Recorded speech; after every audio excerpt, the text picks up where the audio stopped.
दोस्तों, जो जन्मा है वह मरेगा, जो साथ है वह छूटेगा, जो प्रिय है वह अंततः पराया हो जाएगा। ये संसार का धर्म है। ये कहानी है हरिदास की, एक डाकिया नहीं, एक साधक की, जो प्रेम में जला, मोह में भटका और अंत में मौन में जागा। हरिदास एक साधारण व्यक्ति था, गांव का डाकिया, पर उसने 40 वर्षों तक जो भेजा वह केवल पत्र नहीं थे। वह लोगों की आशा, पीड़ा और प्रतीक्षा की अभिव्यक्ति थे। हर सुबह सूरज के साथ उठकर वह साइकिल पर चढ़ता और गांव की गलियों में भ्रमण करता। कभी वह सैनिक की शहादत का पत्र देता, तो किसी दिन प्रेमी की प्रतीक्षा में तड़पती स्त्री को एक पंक्ति की चिट्ठी। हरिदास ने देखा था कि यह संसार अनिच्छा है। हर समाचार, हर पत्र किसी का अंत, किसी की शुरुआत का होता था।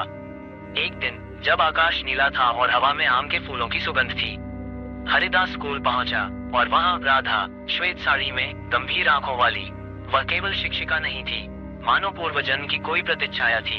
उसकी आंखें मानव जीवन के दुख को समझ चुकी थी। उसकी मुस्कान शून्यता की स्वीकृति से भरी थी।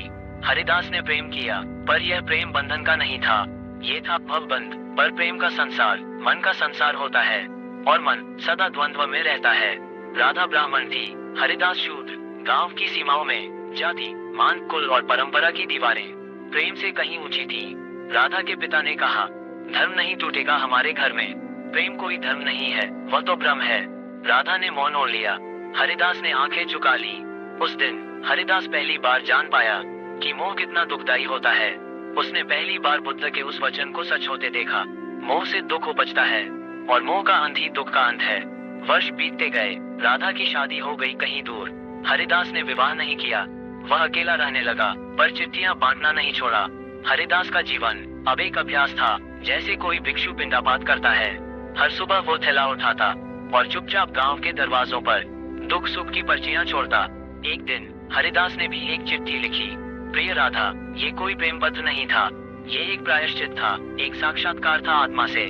राधा, मैंने तुमसे प्रेम किया, पर मैं यह अब जान गया हूँ कि प्रेम करना और किसी को पाना दो भिन्न बातें हैं।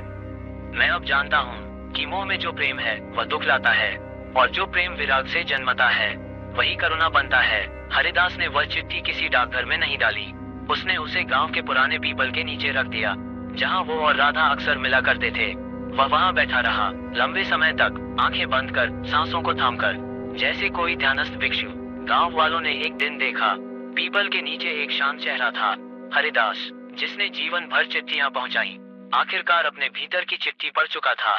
वह चिट्ठी जिसे कभी भेजा नहीं, मौन में समर्पित कर दी। मन जब बीते समय में उलझा रहता है, तो वर्तमान एक सपना बन जाता है, और सपना कभी शांति नहीं देता। जागो और जो बीत गया उसे जाने दो। हरिदास की कथा वहीं नहीं रुकी जहां उसका प्रेम टूटा था, बल्कि वहीं से शुरू हुई उसकी जागृति की यात्रा। राधा के जाने के बाद हरिदास ने अपना मन संसार से धीरे धीरे हटा लिया।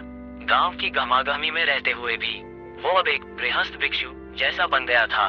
सुबह वही डाकघर, वही साइकिल, वही थैला, पर भीतर अब कुछ बदलने लगा था। वो कम बोलता, ज्यादा सुनता, कम देखता, ज्यादा भीतर झांकता। हरिदास अब ध्यान करने लगा था। पीपल के नीचे बैठकर वह अपनी सांसों को देखता, श्वास आने वाला जीवन, श्वास छोड़ने का अभ्यास। वह समझने लगा था, जो हम पकड़ते हैं वही हमें तोड़ता है। राधा का प्रेम भी ऐसा ही था, सुंदर था, पर उसमें गृह त्याग नहीं था, विराग नहीं था। मोह का प्रेम दुख लाता है, करुणा का प्रेम शांति, और करुणा बिना समता नहीं आती। समता जहाँ प्रिय और अप्रिय एक हो जाते हैं। हरिदास अब भी राधा की याद करता था, लेकिन अब उसमें जलन, पश्चाताप या तड़प नहीं थी।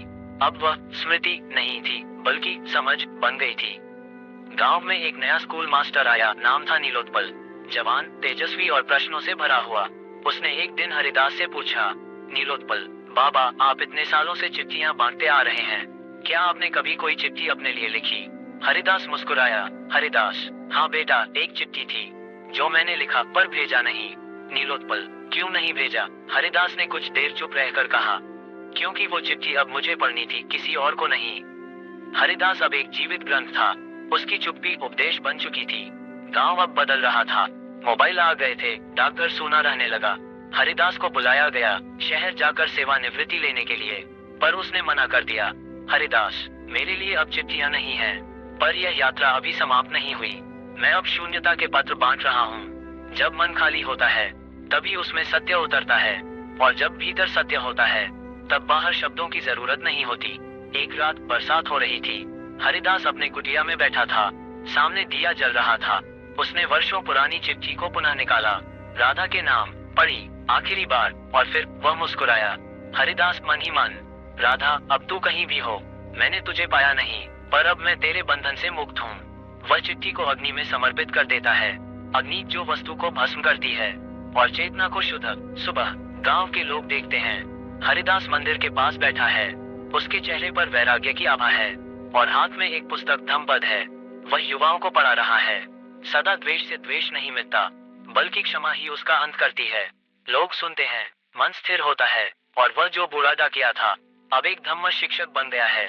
जब हम किसी एक मोह को छोड़ते हैं तो एक ब्रह्मांड मुक्त हो जाता है। हरिदास अब गांव के बोधिसत्व की तरह था, जिन्होंने चुपचाप सब कुछ किया और फिर चुपचाप सब कुछ छोड़ दिया।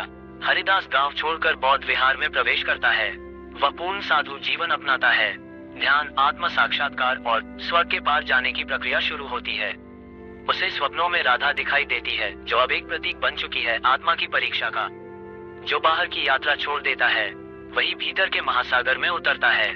बाहर की डाक एक दिन खत्म हो जाती है, पर भीतर की चिट्ठी उसे पढ़ने में जीवन लग जाता है। अब हरिदास की यात्रा संसार से हटकर धम्म की ओर बढ़ रही थी। वह जिसने जीवन भर दूसरों के लिए चिट्ठियां पहुंचाई, अब स्वयं की आत्मा का पता ढूंढ रहा था। हरिदास अब 76 का हो चुका था। गांव में मोबाइल, व्हाट्सएप और ईमेल आ चुके थे। डाकघर लगभग बंद हो चुका था। एक दिन वह चुपचाप उठा, साइकिल को देखा, फिर छोड़ दिया। पीपल को नमन किया। वह चिट्ठी जो जल चुकी थी अब उसकी राख भी हवा में विलीन हो गई थी। वह उत्तर की ओर चला, एक पुराने बौद्ध विहार की ओर। विहार शांत, एक पहाड़ी की चोटी पर स्थित, जहाँ कोई शोर नहीं, कोई मांग नहीं, सिर्फ मौन और आत्मनिरीक्षण। वहाँ उसे मिला भंते शीलगिरी, एक वृद्ध भिक्षु जिनकी आंखों में करुणा थी और शब्दों में मौन। भंते शीलगिरी, तुम क्या ढूंढते हो वत्स? हरिदास, मैं उस चिट्ठी को पढ़ना चाहता हूँ जो जन्मों से भीतर लिखी जा रही है, जिसे किसी ने भेजा नहीं पर सब खोजते हैं। भंते मुस्कुराए, तो फिर मौन में प्रवेश करो, वहाँ तुम्हारे सारे प्रश्न एक हो जाएंगे। हरिदास अब एक अनागत भिक्षु बन गया। प्रातः 4 बजे उठना, शरीर पर पीत वस्त्र पहनना और मौन का पालन करना अब उसका अभ्यास था। वह आनापान सती श्वास का ध्यान करने लगा। आना श्वास का आना, पान श्वास का जाना, बीच में कोई मैं नहीं। हरिदास को पहली बार एहसास हुआ कि जीवन कोई कथा नहीं, बल्कि क्षणों की सतत लहर है। मन अतीत में भागता है, मोह को पकड़ता है, और जब वह वर्तमान में लौटता है तब समझ आता है सब कुछ तो स्वप्न था। एक रात जब हरिदास ध्यान की गहराई में उतर चुका था, उसे एक स्वप्न आया। वो वही पुराना पीपल था जहाँ राधा खड़ी थी, श्वेत वस्त्र, शांत चेहरा, पर अब उसमें कोई सांस नहीं थी। राधा, हरि, तू अब मुझे छोड़ दे, मैं तो वर्षों पहले चली गई थी, अब तू स्वयं को भी जाने दे। हरिदास आंखें खोलकर बैठ गया। उसका शरीर कांप रहा था, लेकिन हृदय हल्का। उसने वर्षों बाद आंख बंद करके कहा, मैं अब राधा नहीं, उस चित को जानना चाहता हूँ जो राधा को भी देखता है और भूलता है। विहार में पवित्र वर्षा उत्सव आया। भिक्षु 3 महीनों तक कहीं नहीं जाते, केवल साधना करते हैं। हरिदास ने एक प्रार्थना की, हे भगवान, मेरे भीतर जो चिपका है उसे गिरा दीजिए। उसने अपने पुराने झोले को खोला, जिसमें चिट्ठियों के कुछ निशान बचे थे। एक एक करके हर पत्र, हर स्मृति को अग्नि को समर्पित कर दिया। भंते शीलगिरी ने कहा, संस्कार जले नहीं बल्कि घुले समता में, तभी तुम अनित्य को अनुभव करोगे। अब हरिदास कम बोलता था, और जब बोलता तो केवल धम्म पर। गांव से कुछ युवक विहार आए। नीलोत्पल भी। नीलोत्पल, बाबा, आपने सब कुछ त्याग दिया, क्या आपको कुछ खोने का दुख नहीं? हरिदास धीरे से, जिसने सब कुछ खो दिया उसे दुख नहीं होता, बल्कि शून्य का सुख मिलता है। मुझे कुछ नहीं मिला और इसी में मैं पूरा हो गया। हरिदास अब विपश्यना करता था। वो जान चुका था शरीर में उठती संवेदनाएं, जागते भाव और क्षण क्षण बदलता चेतन अनुभव सब अनित्य हैं। राधा का चेहरा अब एक लहर की तरह आता और चला जाता। मन अब उन्हें पकड़ता नहीं था, सिर्फ देखता था। जब देखना ही पर्याप्त हो जाए तब चाह समाप्त होती है, और चाह का अंत दुख का अंत है। यही बुद्ध का पथ है, यही हरिदास की चिट्ठी है, अंतिम और सच्ची। हरिदास को एक अंतिम अवसर मिलता है। एक वृद्ध महिला जो राधा जैसी दिखती है विहार में आती है। दोनों का अतीत मुक्त संवाद होता है। हरिदास एक धम्म सभा में अपना अंतिम उपदेश देता है। कहानी पहुंचती है निर्वाण के किनारे तक। जो मिला वह अनुभव था, जो छूटा वह मोह, जो बचा वह बस मौन है, शुद्ध, निर्विकल्प, शून्य मौन। हरिदास की यात्रा अब शब्दों से आगे। भाव से पार और मृत्यु से पहले मुक्ति तक पहुंच रही थी। लेकिन जीवन हमेशा एक आखिरी द्वार रखता है, जिसे पार करने के लिए हमें फिर एक बार भीतर झांकना पड़ता है। विहार में एक दिन एक वृद्ध महिला आई, दुर्बल, पीली, परंतु आंखों में गहराई थी। वह भिक्षुओं के पास बैठ गई, कुछ नहीं बोली। हरिदास उसे देखता रहा। उसका चेहरा मानो समय ने रेखाएं उतारी थी। राधा के उसी पुराने चेहरे पर भंते शीलगिरी, वत्स, वह राधा नहीं है, पर तुम्हारा मन अभी भी उसे पहचानता है। ये तुम्हारी अंतिम परीक्षा है।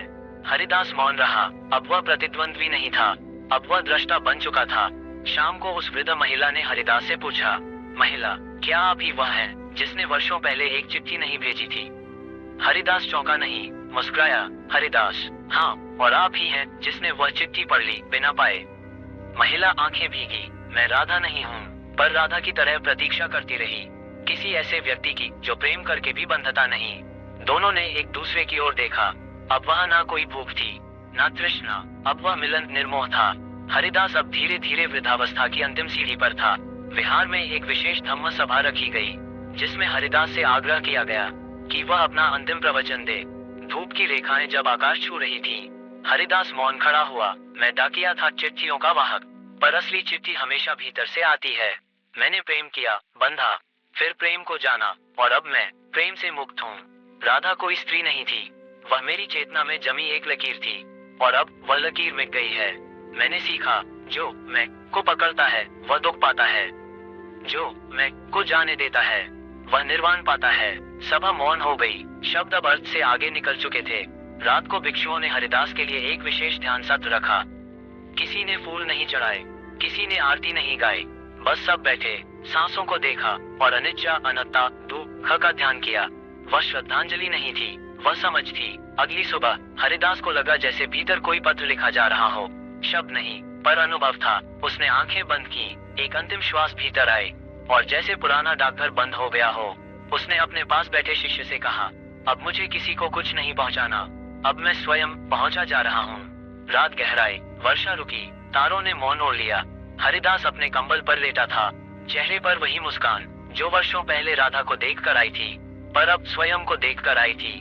उसकी सांसें हल्की हुई, धीरे धीरे, और फिर थम गईं। कोई आहट नहीं, कोई आवाज नहीं, सिर्फ मौन, निर्वाण। सुबह भिक्षुओं ने देखा, हरिदास का शरीर वही है, पर वह यहाँ नहीं है। गांव में जब खबर पहुंची, लोग चुप रहे, किसी ने शोर नहीं मचाया। हरिदास ने जो सिखाया था वह अब हवा में बसा था। आखिरी चिट्ठी वह थी जो भेजी नहीं गई, पर सबसे पहले पढ़ी गई। स्वयं के भीतर हरिदास अब नहीं है, वह अब एक मौन है, जो हर उस हृदय में बसता है जो मोह से विराग की ओर चल पड़ा है। शब्दों से शुरू हुई जो कथा वह मौन में समा गई, और जो मौन में समाई वह फिर कभी नहीं मरी। हरिदास अब शरीर में नहीं था, पर उसका धम्म जीवित था। वह केवल डाकिया नहीं रहा, वह अब धम्म का वाहक बन गया था। अब वह यात्रा जो प्रेम से शुरू हुई थी, विराग पर जाकर पूरी नहीं हुई, बल्कि नई चेतना का बीज बन गई। नीलोत्पल, वह युवा शिक्षक जो कभी हरिदास से सवाल पूछता था, अब गांव के बच्चों को पढ़ाता था। पर अब पाठ्यक्रम बदल गया था। अब किताबों के साथ वह बच्चों को धम्मपद की पंक्तियां पढ़ाता। स्वयं ही अपने लिए आश्रय बनो। हरिदास के संस्मरण अब कहानी नहीं थे, बल्कि बोधि बीज बन चुके थे। नीलोत्पल ने गांव में एक छोटा पुस्तकालय खोला, नाम रखा मौन की चिट्ठियां। गांव में एक पीपल का वृक्ष था, जहां हरिदास कभी बैठा करता था। अब वहां एक तख्ती टंगी थी, यहाँ वो बैठता था जिसने चिट्ठियां नहीं, चेतना पहुंचाई। लोग वहां आकर मौन साधते, बच्चे वहां खेलते नहीं, बस ध्यान से बैठते। गांव के त्योहार अब धम्म पर आधारित होने लगे। गाते थे, बुद्धम शरणं गच्छामि, धम्म शरणं गच्छामि, संघम शरणं गच्छामि। हरिदास अब कोई व्यक्ति नहीं था, वह गांव की धम्म चेतना बन चुका था।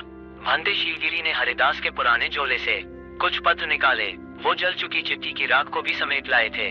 उन्होंने निर्णय लिया, हरिदास की शिक्षाओं और जीवन पर एक धम्म पुस्तिका तैयार की जाए। वह पुस्तक नालंदा विश्वविद्यालय के ध्यान विभाग में पहुंची। विदेशों से विद्यार्थी आए और पढ़ा कि प्रेम भी ध्यान बन सकता है, अगर वह मोह से शुद्ध हो। गांव की एक नई पीढ़ी का बालक छोटू, जिसे हरिदास कभी चॉकलेट देता था, अब 18 साल का हो गया था। उसने एक दिन पीपल के नीचे बैठकर हरिदास की तरह साइकिल चलाई। उसने गांव के लोगों के लिए न केवल पत्र बांटे, बल्कि धम्म के छोटे संदेश भी साथ देता। हर पत्र के साथ वह एक पंक्ति लिखता, मौन ही सबसे सच्चा उत्तर है। लोग उसे अब नव हरिदास कहने लगे थे। हर साल पूर्णिमा की रात विहार, गांव और पीपल के नीचे विशेष ध्यान सत्र होता है। कोई भाषण नहीं, कोई प्रदर्शन नहीं, बस मौन, जिसमें हरिदास की उपस्थिति जैसे हवा में बहती हो। भंते शीलगिरी अब वृद्ध हो चुके थे। उन्होंने अंतिम धम्म सभा में कहा, हरिदास ने हमें सिखाया कि आप कितने बड़े ज्ञानी हो, इससे नहीं आप कितने मौन में उतर सके, ये तय करता है आप कितने मुक्त हुए। ध्यान के सत्र में नीलोत्पल ने मौन की चिट्ठियां पुस्तक से हरिदास की अंतिम अनुबंध की पंक्ति पढ़ी।